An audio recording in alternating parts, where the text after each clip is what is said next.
Bismillahirrahmanirrahim. Assalamualaikum warahmatullahi wabarakatuh. Alhamdulillah alladzi arsala rasulahu bil huda wa dinil haqq liyudhhirahu 'ala ad-dini kulli wa kafa billahi shahida. Wa ashhadu an la ilaha illallah wahdahu la syarika lah iqrara bihi wa tauhida wa ashhadu anna Muhammadan abduhu wa rasuluh.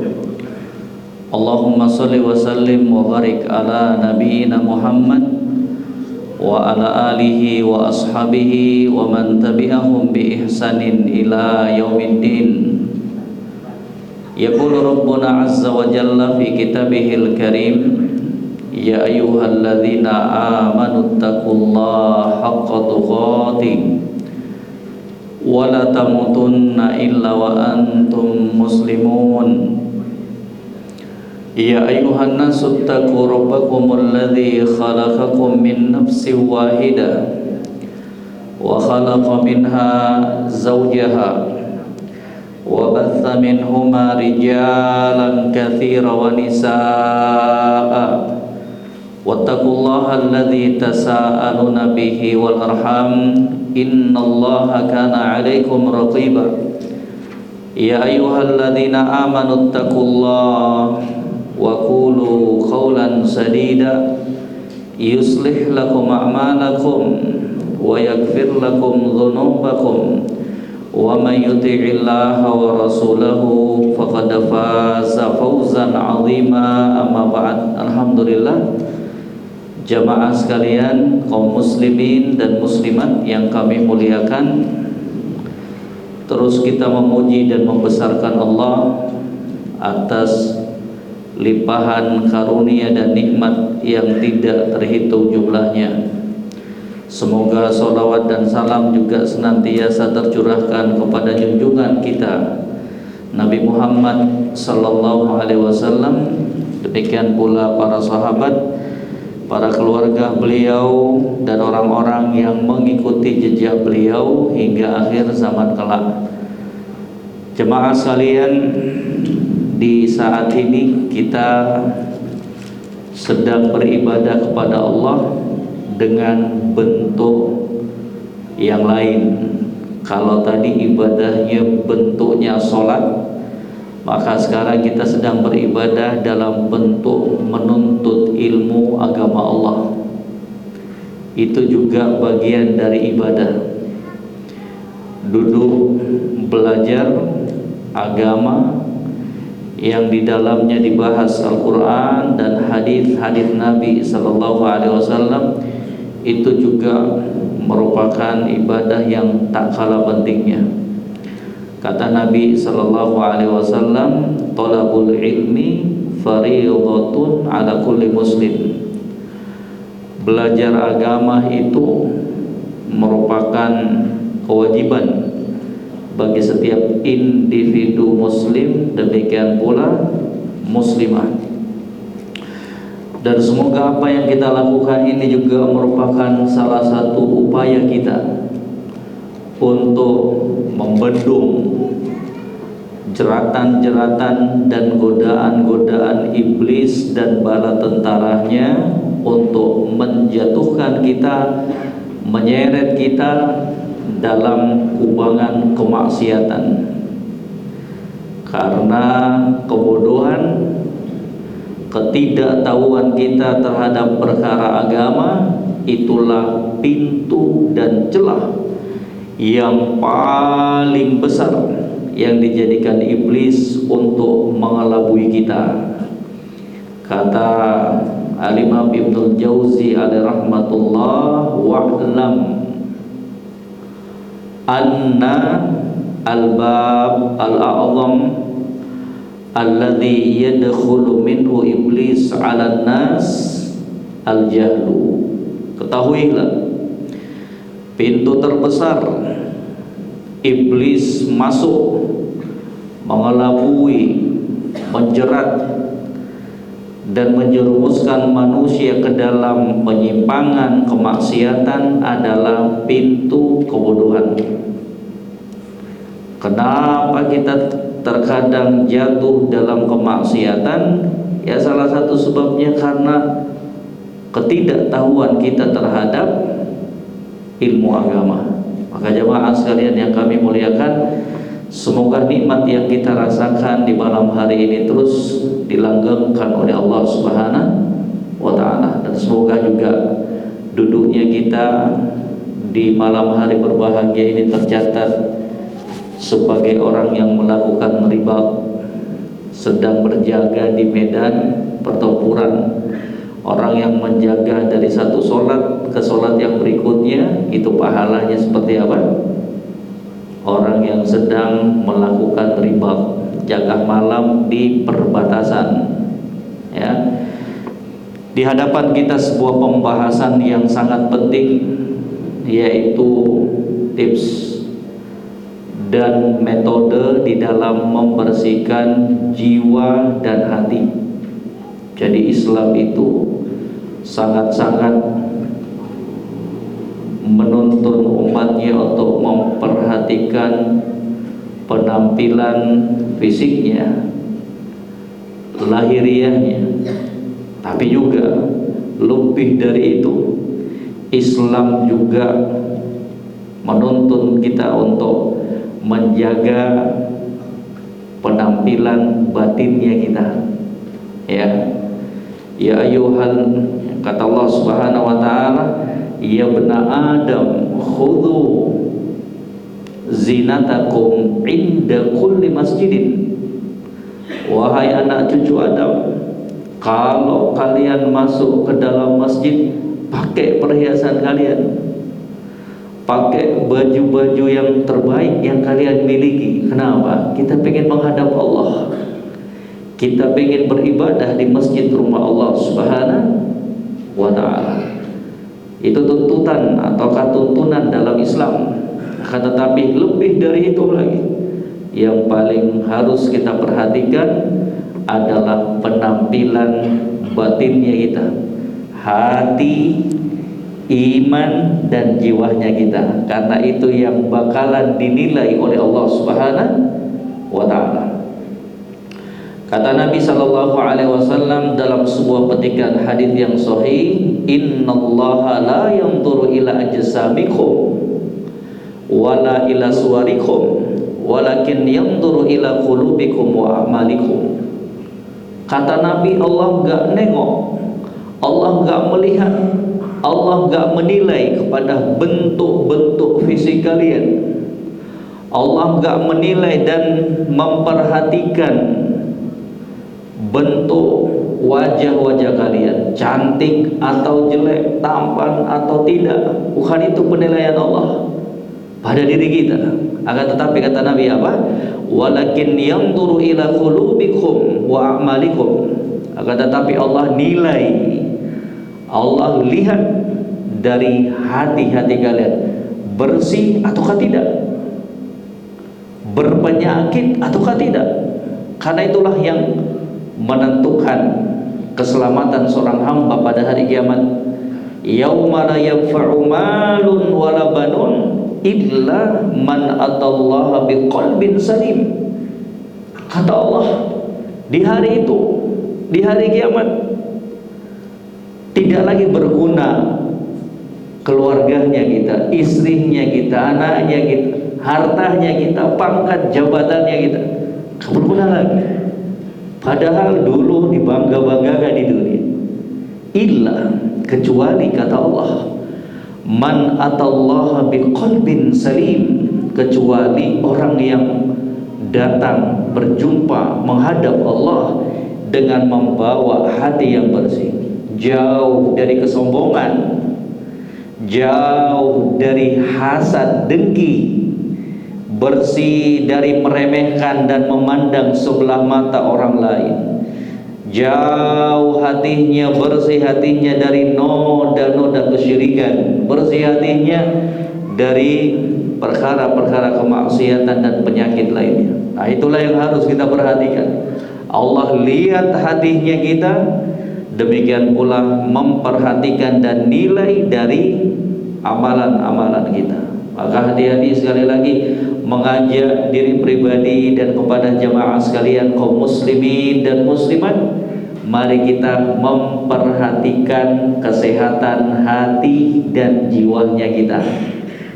Mari kita terus berbenah untuk membersihkan penyakit-penyakit yang masih bercokol di hatinya kita. Demi Allah, itulah penyakit yang lebih berbahaya dibandingkan diabetes, dibandingkan kolesterol, dibandingkan asam urat.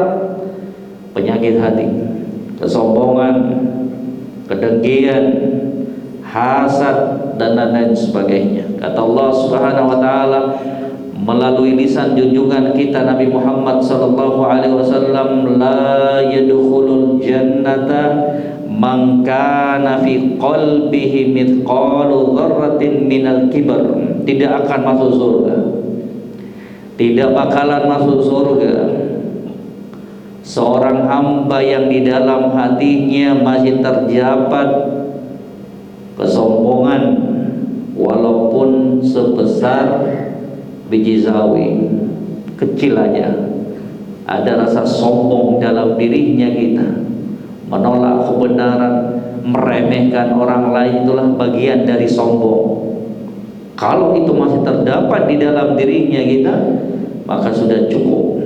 Itu akan menghalangi kita dengan surga Allah Subhanahu wa ta'ala. Maka kita terus belajar untuk mengetahui apa sih terapi-terapi dari pembersihan jiwa tersebut. Di hadapan kita sebuah kitab yang tipis karangan Dr. Syekh Abdul Razak hafizahullah ta'ala. Kalau jamaah pergi umroh bisa ketemu sama beliau pengarang kitab ini. Beliau ada ngajar di Masjid Nabawi hafizahullah ta'ala.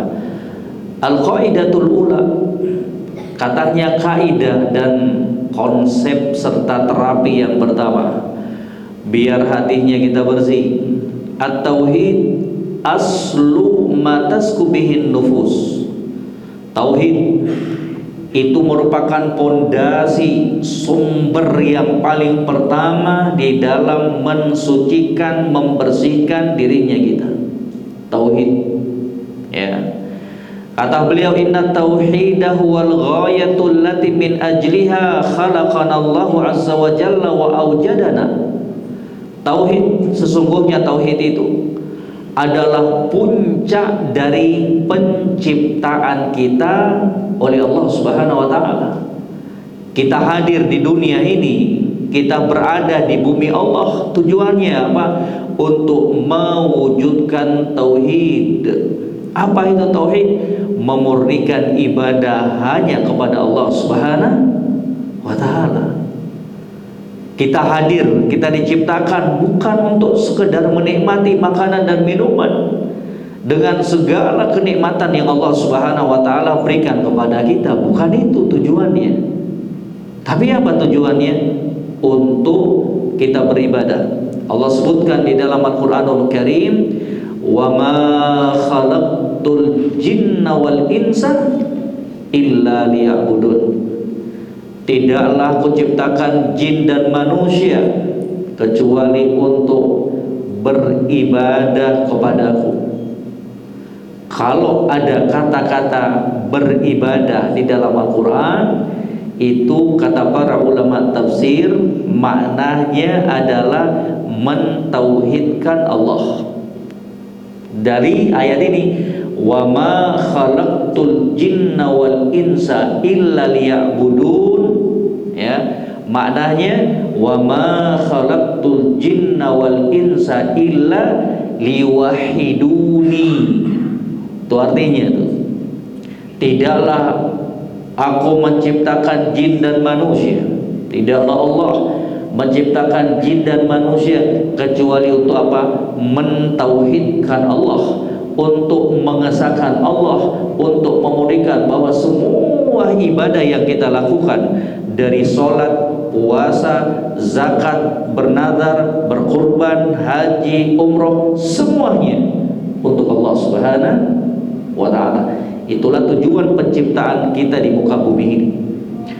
Wa huwa aidan mi'warud da'watil anbiya war rusul. Maka tauhid itu juga merupakan misi utama yang diemban oleh para nabi dan rasul. Dari Nabi Adam sampai junjungan kita Nabi Muhammad sallallahu alaihi wasallam. Dari rasul yang pertama sampai rasul yang terakhir junjungan kita Nabi Muhammad sallallahu alaihi wasallam, dakwahnya itu sama. Apa? Mentauhidkan Allah, menyeru, mengajak semua umat dari masing-masing zaman Nabi tersebut, zaman Rasul tersebut, untuk menyembah Allah Subhanahu wa taala. Bapak Ibu jamaah sekalian bisa lihat di dalam Al-Qur'anul Karim, dalam firman-Nya, a'udzubillahi minasyaitonir rajim, wa laqad ba'atsna fi kulli ummatin rasulan an i'budullah wajtanibut taghut. Dan sungguh kata Allah, kami telah mengutus seorang rasul di setiap umat. Di setiap umat ada seorang rasul. Apa tujuannya? Apa misinya? Allah utus setiap rasul itu pada setiap umat, ani'budullah wajtanibut taghut, agar mereka menyerukan umatnya menyembah Allah dan menjauhi taghut. Taghut itu segala sesembahan yang disembah selain Allah. Itulah sesembahan yang batil, taghut namanya. Ya, ani'budullah wajtanibut taghut. Kemudian kata beliau, wa tauhid huwa awwalu ma yajibu 'alal insani lidukhul fi dinil Islam, wa kadzalika huwa awwalu ma yajibu 'alad da'iyati ila Allah ay yu'allimahu an-nas kama qala an-nabi sallallahu alaihi wasallam li Mu'adz. Dan tauhid juga ini merupakan perkara yang paling wajib bagi seorang muslim, bagi seseorang agar dia bisa masuk ke dalam Islam. Ya, pengucapan asyhadu an la ilaha illallah, kalimat syahadat itu namanya kalimatut tauhid. Kalimatus syahadah nama lainnya apa? Kalimatut tauhid. Asyhadu, saya bersaksi, alla ilaha, bahwa tidak ada ilah, tidak ada sesembahan illallah yang berhak disembah kecuali Allah Subhanahu wa taala. Ya. Dan inilah perkara yang harus paling pertama didakwakan oleh manusia ketika mengajari manusia. Ya, ketika ada orang ingin berdakwah, maka poin yang paling pertama yang harus diajarkan adalah permasalahan tauhid. Ajarkan manusia, ingatkan istrinya kita, anak-anaknya kita, agar mereka memurnikan semua ibadahnya hanya untuk Allah Subhanahu wa taala. Jauhi syirik besar, jauhi syirik kecil. Ya, gak boleh kita berdoa meminta kepada selain Allah. Gak boleh kita sholat kita tujukan untuk selain Allah. Na'udzubillah.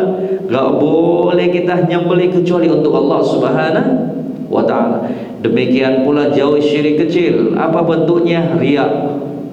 Beribadah hanya untuk mendapatkan pujian manusia, beribadah hanya untuk sekedar dilihat oleh manusia, beribadah hanya untuk mendapatkan sanjungan manusia. Na'udzubillah.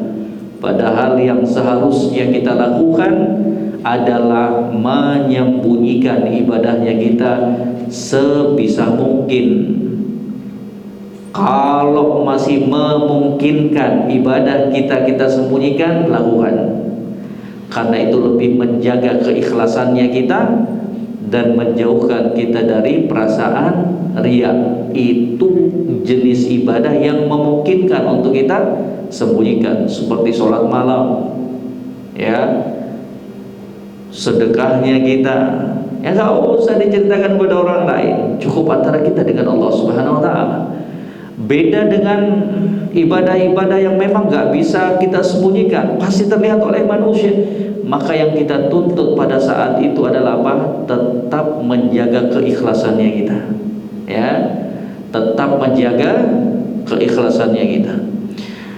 Katanya kama qala Nabi sallallahu alaihi wasallam li Mu'adz, sebagai ibadah kata Nabi sallallahu alaihi wasallam kepada Mu'adz indama ba'athahu ilal Yaman, ketika Nabi memutus Mu'adz untuk berdakwah ke negeri Yaman. Di antara petuah dan nasihat Nabi kepada Mu'adz apa? Innaka taqdumu ala qaumin min ahlil kitab falyakun awwala ma tad'uhum ila ayyuhidallah. Wahai Mu'adz, kata Nabi, wahai Mu'adz, sesungguhnya kamu akan mendatangi sebuah kaum dari kalangan ahlul kitab. Ahlul kitab itu hum Nasrani wal Yahud, ya, orang Yahudi dan orang Nasrani. Dinamakan ahlul kitab karena mereka punya kitab, ya. Jadi dinasihatkan oleh Nabi, kamu akan mendatangi kaum dari kalangan ahlul kitab, orang Yahudi, orang Nasrani. Kemudian lihat kelanjutan wasiat Nabi, faliyakun awwala ma tad'uhum ila ayyuhidallah. Maka hendaknya poin pertama, perkara pertama yang kamu ajarkan kepada mereka, yang kamu dakwakan kepada mereka adalah apa? Untuk mereka mentauhidkan Allah Subhanahu wa ta'ala. Buang semua sesembahan tersebut. Buang semua Tuhan-Tuhan yang kalian sembah selama ini. Mari murnikan ibadahnya kita hanya kepada Allah Subhanahu wa ta'ala. Subhanallah. Jadi tauhid itu juga merupakan apa? Wasiat dari junjungan kita Nabi Muhammad sallallahu alaihi wasallam. Ya. Maka kata para ulama, kama anna tauhid huwa aslu ma tasku bihi nufus wa tathur, fa inna syirka huwa ashaddu ma yudannisun nufus wa yaftiku biha, bal huwa muhbitun li jamil amal. Sebagaimana tauhid itu merupakan pondasi dan sumber pertama yang bakalan bisa mensucikan dirinya kita, maka demikian pula kesyirikan, perbuatan kita menduakan Allah dalam hal ibadah, itulah perkara yang paling berbahaya di dalam mengotori hati dan jiwanya kita. Bapak Ibu sekalian, kalau seseorang mentauhidkan Allah, kalau seseorang hanya beribadah kepada Allah, tulus beribadah kepada Allah, hatinya akan senantiasa tenang, hatinya akan senantiasa bersih insyaallah ta'ala, ya. Hatinya akan semakin kuat karena dia bergantung hanya kepada Rabb-Nya Allah Subhanahu wa ta'ala. Beda dengan orang yang berbuat kesyirikan, beda dengan orang yang percaya dengan ini dan itu dari perkara-perkara kesyirikan. Na'udzubillah, kotor hatinya, bahkan demi Allah dia itu adalah selemah-lemah manusia. Kenapa? Karena bergantung kepada makhluk. Yang lebih parah lagi, dia bergantung kepada makhluk, benda-benda mati. Kalau enggak bawa batu ini loyo dia, kalau enggak bawa kertas ini, jimat-jimat ini loyo dan dihantui dengan rasa kekhawatiran. Nah, itulah selemah-lemah orang itu, ya. Beda dengan hamba yang terus menggantungkan dirinya, harapannya kepada Allah Rabbul Alamin. Orang yang kuat, orang yang selalu pesimis, orang yang selalu optimis, itulah orang-orang yang selalu mentauhidkan Rabb-Nya Allah Subhanahu wa ta'ala. Dia yakin, gak pernah khawatir, gak pernah takut, enggak pernah bersedih. Kenapa? Karena dia yakin apapun yang terjadi itu semua berjalan sesuai dengan takdir Allah Subhanahu wa ta'ala. Jadi apa yang mau dikhawatirkan? Kita cuma mampu berikhtiar, kita cuma mampu melakukan sebab-sebab yang diperbolehkan dalam syariat, ditambah lagi dengan doa dan harapannya kita. Selebihnya kita kembalikan urusannya, kita perkaranya kita kepada Allah Subhanahu wa ta'ala. Tenang gak orang seperti ini? Tenang, enak, plong hatinya, bersih jiwanya. Beda sekali dengan orang-orang yang masih berkutat dengan kesyirikan, naudzubillah. Ya, makanya Nabi kesel sekali ketika melihat seseorang itu memakai gelang dari tembaga. Pakai. Kata Nabi, "Mahadhi, apa itu?" Katanya, "Minal wahida." Ini adalah gelang dari tembaga, wahai Rasul. Kalau saya pakai, maka saya akan terhindar dari mara bahaya. Marah Nabi, "Inziha." Lepaskan itu. Lepaskan gelang itu. Lepaskan gelang yang kamu pakai dengan keyakinan seperti itu. Ya. Fa innaka la taziduka illa dha'fan. Karena kapan kamu pakai gelang tersebut dengan keyakinan seperti itu, keyakinan bahwa kalau saya pakai gelang ini, ya sama juga pakai cincin ini, pakai rantai ini, bakalan terhindar dari mara bahaya. Kalau kamu pakai itu, kata Nabi, fa innahu la taziduka illa dha'fan, tidak akan menambah kecuali menambah kelemahan pada diri kamu. Wa imitta, kalau kamu mati, kalau kamu wafat dengan memakai gelang dengan keyakinan tersebut, lan tuflihu abadan, atau kama aflahta abadan, kamu tidak bakalan beruntung selama-lamanya. Bahayanya kesyirikan. Ya, tinggalkan semua jamaah sekalian. Bal huwa muhbitun li jamil amal. Bahkan kesyirikan itu akan menghapuskan amalan-amalan perbuatannya kita. Bersihkan jamaah sekalian, tinggalkan itu. Mari kita menjadi hamba-hamba Allah Subhanahu wa ta'ala. Mari kita menjadi hamba-hamba yang tulus beribadah kepada Allah Subhanahu wa ta'ala. Sekiranya jimat-jimat itu bagian dari Islam, maka sesungguhnya Nabi adalah orang yang paling pertama diajari oleh Allah Subhanahu wa ta'ala. Apa gunanya ilmu kebal itu? Wong Nabi berperang berdarah. Ya, itulah gunanya itu. Ya. Orang berperang itu tuh apa? Mengharapkan kematian, mati syahid. Lah kalau kebal kapan matinya? Ya, dipermainkan oleh syaitan. Ya, dengan beragam tipuan-tipuan, tinggalkan semuanya itu. Sekiranya ilmu kebal itu bagian dari Islam, maka sungguh Nabi kita, junjungan kita Nabi Muhammad dan para sahabat adalah orang-orang yang berhak untuk mendapatkan kesemua itu dari Allah Subhanahu wa ta'ala. Buktinya apa? Nabi ketika perang berdarah, di antara para sahabat banyak yang wafat gugur di medan pertempuran. Hati-hati ya, percaya kepada dukun dan paranormal, percaya kepada ini dan itu, gak boleh semuanya. Serahkan semua kepada Allah. Oh, kita sudah sebutkan ya, qul inna solati wa nusuki wa mahyaya wa mamati lillahi rabbil alamin. Katakan wahai Muhammad, sesungguhnya solatku, sembelihanku, hidup dan matiku hanya untuk Allah Subhanahu wa ta'ala. Mengajak semuanya, mari kita menjadi hamba-hamba Allah Subhanahu wa ta'ala. Mengajak semua jemaah sekalian, mari kita menggantungkan harapannya kita hanya kepada Allah Subhanahu wa ta'ala. Tenang hidupnya kita demi Allah Subhanahu wa ta'ala. Ya, beda kalau kita gantungkan harapan kita kepada makhluk, yang ada hanyalah kekecewaan, yang ada hanyalah penyesalan dan kerugian. Allah Subhanahu wa ta'ala berfirman, "Wa laqad uhiya ilaika wa ilal ladzina min qablik la in asyrakta la yahbatanna amaluk wa la takunanna minal khasirin." Allah katakan kepada junjungan kita Nabi Muhammad sallallahu alaihi wasallam, "Wa laqad uhiya ilaika wa ilal ladzina min qablik." Sungguh kami telah wahyukan kepada orang-orang sebelum kamu, nabi-nabi sebelum kamu, demikian pula kepada engkau wahai Muhammad sallallahu alaihi wasallam, la in asyrakta la yahbatanna amalu wa la takunanna minal khasirin. Kalau kamu berbuat syirik, maka akan terhapus semua amalan kamu.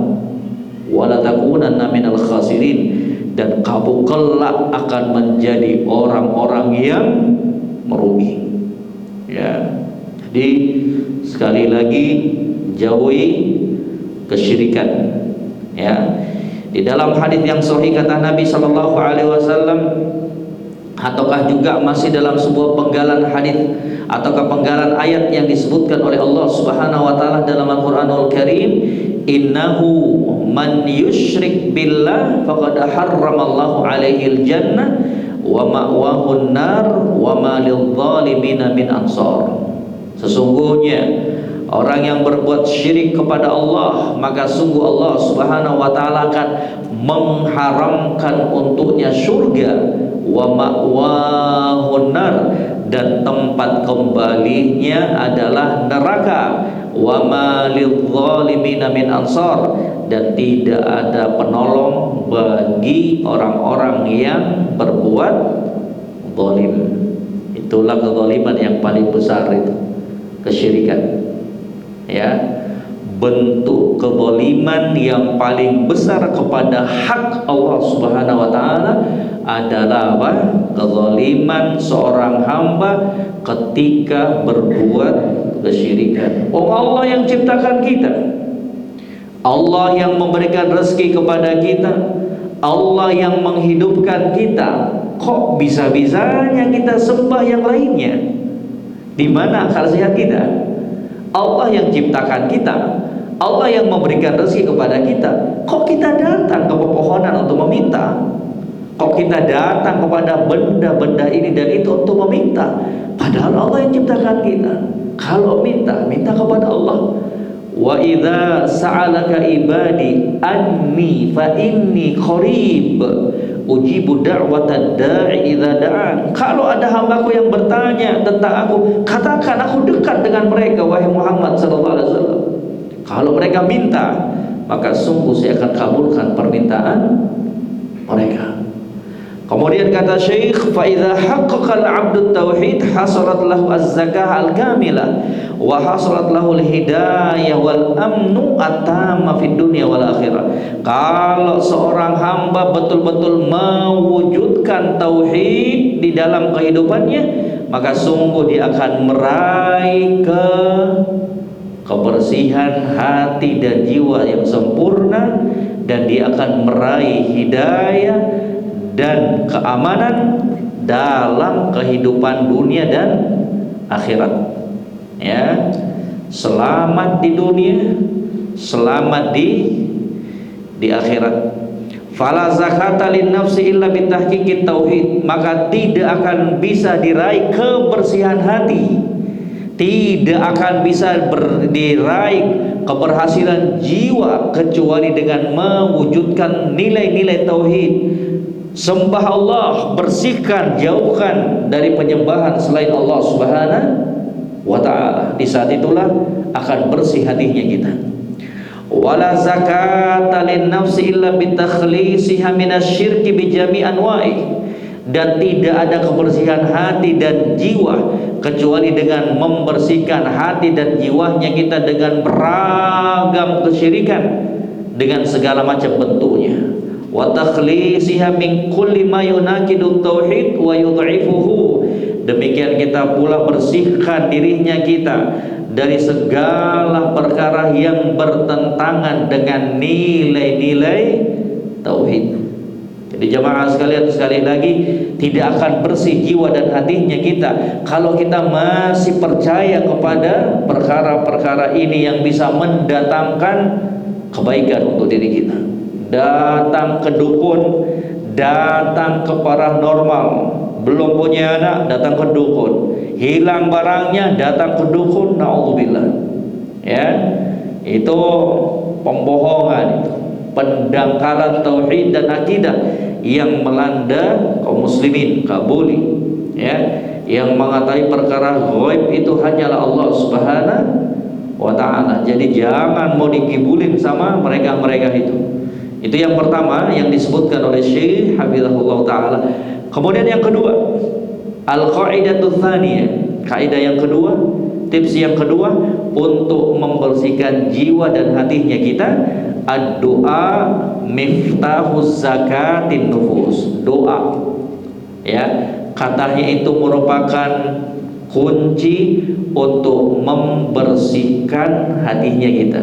Di pertemuan yang lalu telah kita sebutkan bahwa kebersihan hati itu merupakan anugerah dari Allah Subhanahu wa taala, yang salah satu cara untuk mendapatkannya adalah dengan berdoa, meminta kepada Allah Subhanahu wa taala. Alhamdulillah alladzi arsala rasulahu bil huda wa dinil haqq liyudhhirahu 'ala dini kulli wa kafa bi syahida. Amma ba'd. Bapak Ibu jamaah kaum muslimin dan muslimat, insyaallah kita lanjutkan sedikit dari pembahasan kita, masuk kepada kaidah yang kedua, konsep yang kedua dalam upaya pembersihan dan pensucian jiwa dan hatinya kita. Kata beliau, ad-doa miftahu zakatin nufus. Doa adalah kunci keberhasilan jiwa dan hati. Tadi udah kita sampaikan bahwa kebersihan hati itu juga merupakan anugerah pemberian Allah Subhanahu wa taala. Ya. Makanya Allah di dalam Al-Qur'anul Karim mengatakan apa?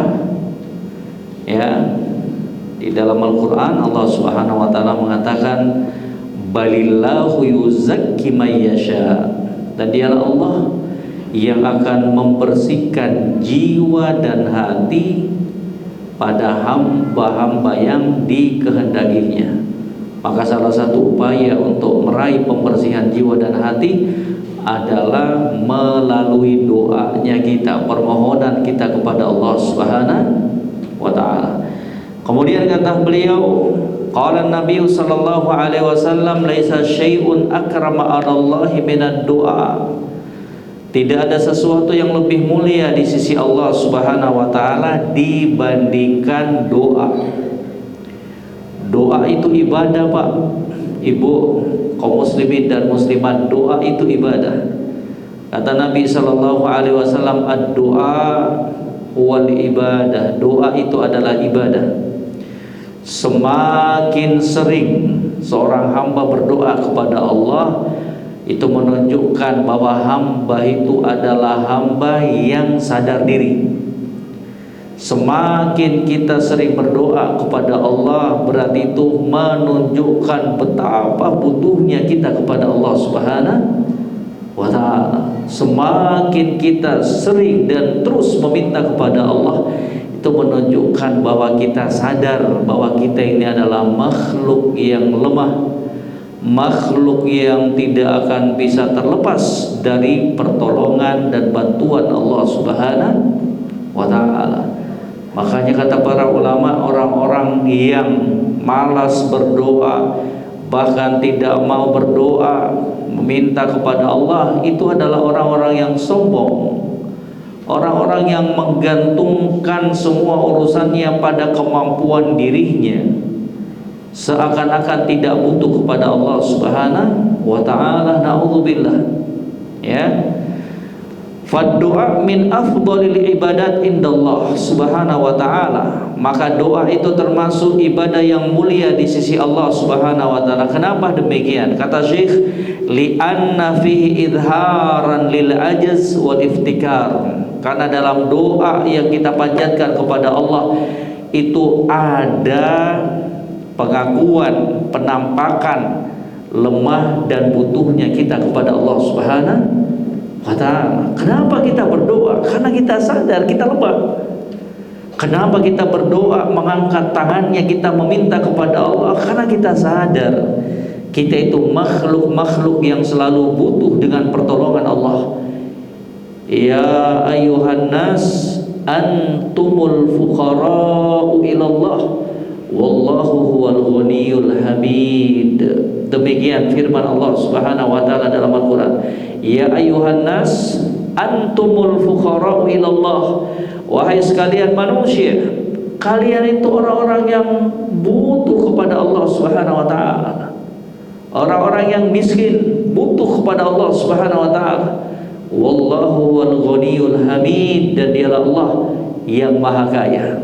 Dialah Allah yang maha kaya. Jadi jangan pernah bosan untuk ngangkat tangan kita berdoa kepada Allah Subhanahu wa taala. Jangan pernah bosan-bosan di dalam waktu sujudnya kita, di tengah malam ketika kita dalam keadaan safar, untuk kita berdoa kepada Allah Subhanahu wa taala. Ya. Jadi sekali lagi, doa itu ibadah yang mulia. Ya. Semakin sering kita minta kepada Allah, maka itu semakin baik, menunjukkan kedekatan kita dengan Allah Subhanahu wa ta'ala. Ya. Beda dengan orang-orang yang malas berdoa. Ini menunjukkan keangkuhan yang ada pada dirinya. Seakan-akan dia menggantungkan semua urusannya pada kecerdasan dan kemampuan yang dia miliki. Na'udzubillah. Ya. Wal i'tiraf bi quwwatillahi azza wa jalla wa qudratihi wa ghinahu. Dan di dalam doa tersebut ada penampakan akan pengakuan terhadap kekuatan Allah Subhanahu wa taala, kemampuan dan kekayaan Allah Subhanahu wa taala. Ya. Semakin sering kita minta kepada Allah, semakin cinta Allah Subhanahu wa taala kepada kita. Berbeda dengan manusia, semakin kita minta kepada manusia, sebaik apapun dia, lama kelamaan kesel juga. Ya, jadi semakin kita sering minta kepada Allah, sekecil apapun minta kepada Allah Subhanahu wa taala dari permintaan dan permohonannya kita, semakin cinta Allah Subhanahu wa taala kepada kita. Di dalam hadis yang sahih kata Nabi sallallahu alaihi wasallam, ya, man lam yas'alillah yaghdab alaihi. Siapa yang tidak minta, siapa yang tidak berdoa kepada Allah, maka Allah Subhanahu wa taala akan marah kepada hamba tersebut. Ya. Walahu atharun 'azimun fi fathi abwabil khair. Kama qala Syekhul Islam fi wasiyatihi li Abil Qasim Al-Maghribi. Dan doa itu memiliki pengaruh yang luar biasa di dalam membuka pintu-pintu kebaikan. Gak ada yang mustahil bagi Allah, gak ada yang sulit bagi Allah Subhanahu wa ta'ala. Terkadang di dalam benak pikiran kita perkara ini sulit, perkara ini tidak bakalan mungkin bisa kita dapatkan, perkara ini semi mustahil untuk kita bisa raih. Tapi tidak, dengan Allah Subhanahu wa ta'ala. Kun fayakun, jadi. Siapa yang bisa menghalangi kekuasaan Allah Subhanahu wa ta'ala? Siapa yang bisa menghalangi jika Allah Subhanahu wa ta'ala telah menginginkan sesuatu tersebut untuk kita selaku hambanya? Gak ada yang mustahil bagi Allah Subhanahu wa ta'ala. Kama qala Syekhul Islam fi wasiyatihi li Abil Qasim Al-Maghribi, sebagaimana wasiat Syekhul Islam kepada Abul Qasim Al-Maghribi, ad-doa miftahu kulli khairin. Doa itu adalah kunci dari segala kebaikan. Fa kullu khairin tarjuhu li nafsik wa turiduhu min khairatid dunya wal akhirah fadlubuhu minallah wa alji ilaihi fi nailihi wa tahsili. Maka tasyik, semua kebaikan yang kamu inginkan, semua kebaikan yang kamu harapkan, baik kehidupan dunia dan akhirat, maka mintalah kepada Allah Subhanahu wa ta'ala. Bersungguh-sungguhlah kamu minta kepada Allah Subhanahu wa ta'ala. Sekali lagi, mari perbanyak doanya kita kepada Allah Subhanahu wa ta'ala. Semakin kita sering berdoa kepada Allah, Allah semakin cinta kepada kita. Karena semakin kita sering berdoa kepada Allah, berarti kita mengakui kelemahan kita. Semakin kita sering berdoa kepada Allah, berarti menunjukkan betapa butuhnya kita kepada Allah Subhanahu wa ta'ala. Dan sebagai seorang muslim dan muslimah harus meyakini, seyakin-yakinnya bahwa segala jalan keluar dari problem yang kita hadapi, semua dari kebutuhan yang kita butuhkan, Itu semuanya berasal dan bersumber dari Allah Subhanahu wa ta'ala. Dan salah satu cara untuk meraihnya adalah dengan berdoa, meminta kepada Allah Subhanahu wa ta'ala. Waqad wa'adallahu subhanahu wa ta'ala man da'ahu waltaja ilaihi bil ijabah. Dan Allah Subhanahu wa ta'ala sudah menjanjikan, Allah itu kalau sudah menjanjikan tidak bakalan menyelisihinya. Katanya waqad wa'adallahu man da'ahu waltaja ilaihi fil ijabah.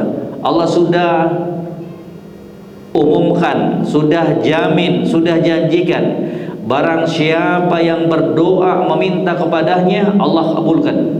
Faqala ta'ala, Allah Subhanahu wa ta'ala berfirman, wa qala rabbukum ud'uni astajib lakum. Dan Allah Subhanahu wa ta'ala, Rabb kalian berfirman, ud'uni astajib lakum. Berdoalah kalian, mintalah kalian apa yang kalian inginkan, astajib lakum, niscaya aku akan kabulkan, niscaya aku akan berikan. Siapa yang katakan ini? Allah. Dan Allah itu apa? La yukhliful mi'ad. Allah nggak pernah selisihi janjinya. Beda dengan manusia, janji-janji tapi diingkari. Beda kepada sebagian manusia, ngomong janji demikian dan demikian tapi tidak sesuai dengan kenyataannya, tapi tidak dengan ruknya kita Allah Subhanahu wa ta'ala. Kalau Allah sudah katakan sesuatu pasti dan pasti dan pasti Allah berikan. Di antaranya ini apa? Doa. Wa qala rabbukum ud'uni astajib lakum. Dan Rabb kalian mengatakan ud'uni, berdoa kalian, minta kalian, astajib lakum, aku akan kabulkan. Betul enggak Ustaz? Saya sudah lama doa minta dinaikkan umroh haji sampai sekarang enggak dikabulkan. Ya Ustaz, saya udah lama berdoa jadi orang kaya tapi sekarang masih miskin. Ya gimana itu? Ya kita katakan bahwa yang pertama dalam doa itu ada adab-adabnya yang harus kita perhatikan. Bahwa dalam doa tersebut juga ada yang dikenakan mawani'ud doa, penghalang-penghalang terkabulkannya doa. Jadi jangan berburuk sangka langsung kepada Allah. Kalau selama ini kita sudah berdoa kemudian belum dikabulkan oleh Allah, jangan kemudian kita berburuk sangka kepada Allah. Berarti Allah nggak benar nih, Allah nggak jujur. Naudzubillah, nggak boleh. Ya, nggak boleh suudzon kepada Allah. Tetap harus berbaik sangka kepada Allah Subhanahu wa ta'ala. Kemudian kita introspeksi dirinya kita. Kenapa doa saya nggak dikabulkan oleh Allah? Kenapa doa yang selama ini saya panjatkan belum dikabulkan oleh Allah? Ternyata kita cek, waduh, ternyata selama ini makan dari perkara-perkara yang diharamkan oleh Allah. Ternyata minuman yang kita masukkan ke dalam perutnya kita adalah minuman yang kita dapatkan dan peroleh dari perkara-perkara yang diharamkan oleh Allah Subhanahu wa ta'ala.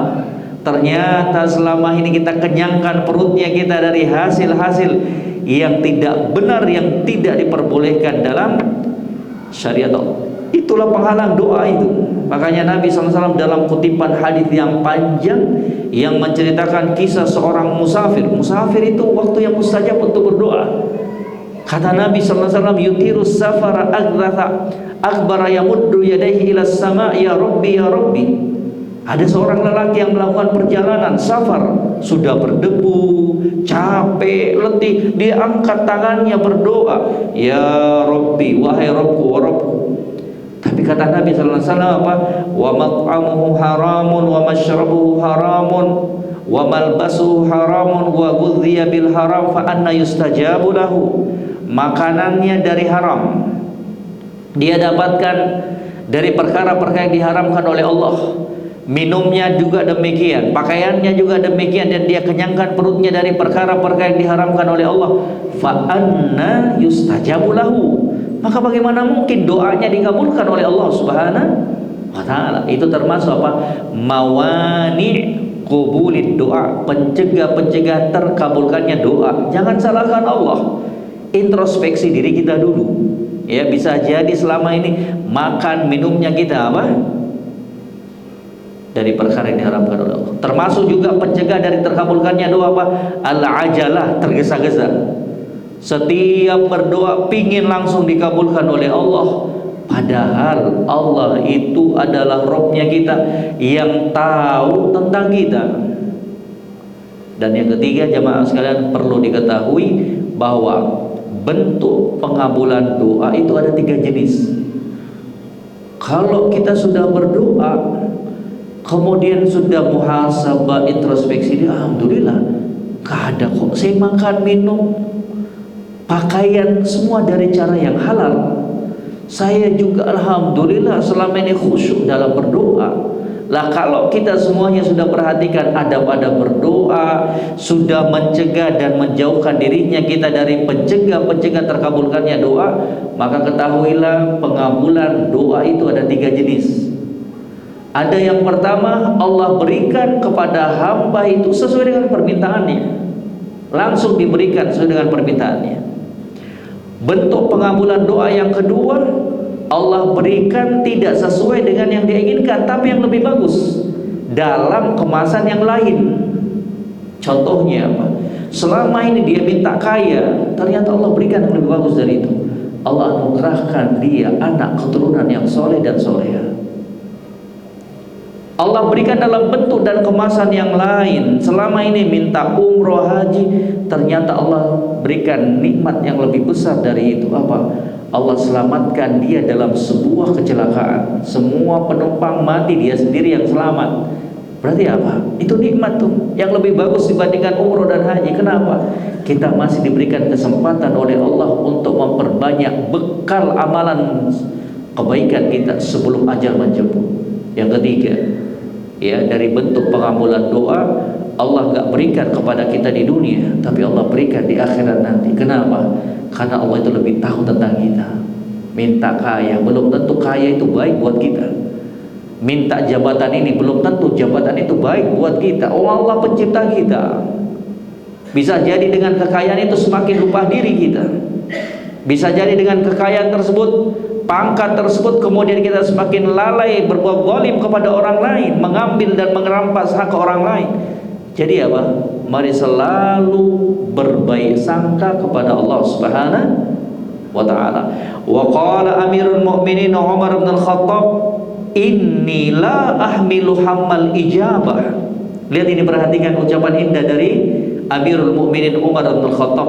Katanya, saya enggak terlalu risau. Inni la ahmilu hammal ijabah. Saya enggak terlalu risau apakah Allah kabulkan doa saya ataukah tidak. Ucapan siapa ini? Amirul Mukminin, manusia ketiga ataukah manusia kedua terbaik dari Rasul sallallahu alaihi wasallam. Rasul sallallahu alaihi wasallam, Abu Bakar, Umar. Ya. Katanya apa? Inni la ahmilu hammal ijabah.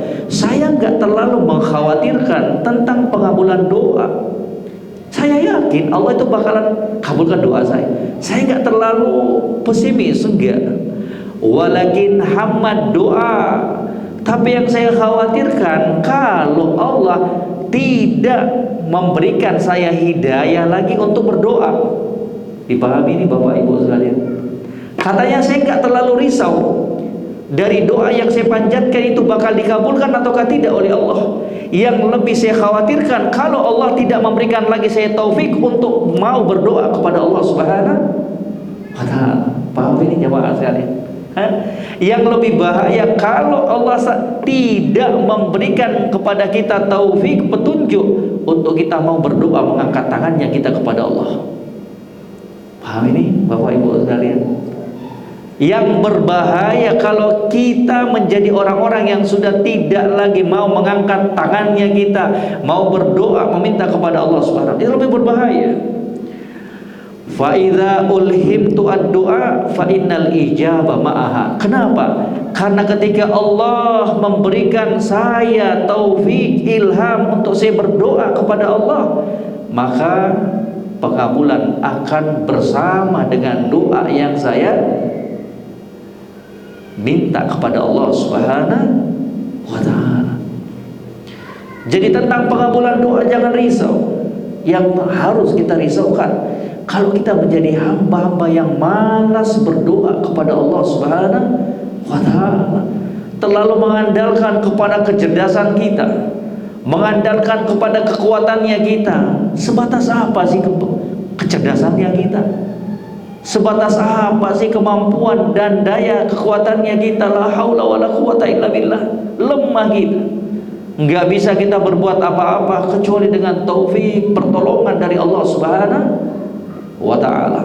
Maka ini yang harus kita perhatikan jemaah sekalian, ya, bahwasanya bagian dari ibadah yang mulia itu adalah berdoa kepada Allah Subhanahu wa Ta'ala. Barakallahu fiik. Kita cukupkan dulu sampai sini. Insyaallah kita akan sambung di pertemuan